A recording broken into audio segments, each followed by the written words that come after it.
So let's take a look at your submission for the Chapter 1 mid-level.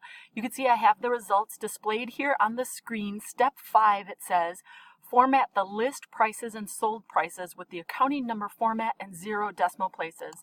I've already downloaded the sheet that was submitted for this assignment, and I have selected that range F5 through G12.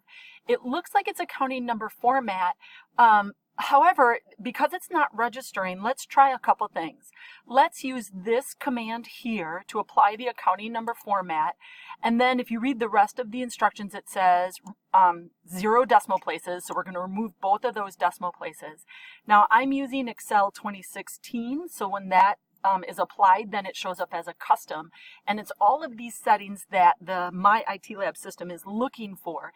You cannot be using Excel 365, and you cannot be using Excel for the Macintosh. Those might be formatting this range in a different manner. That's what's throwing off the system. I'm not sure, but give it a try. And then let's take a look at the second one you were wondering about. That is step 11. Set the property rows 5 through 12. To a row height and apply middle align. You wondered about the middle align. I can see you did apply middle align to where property is present. However, it wants it applied to the entire row. So select rows 5 through 12, apply the middle align command.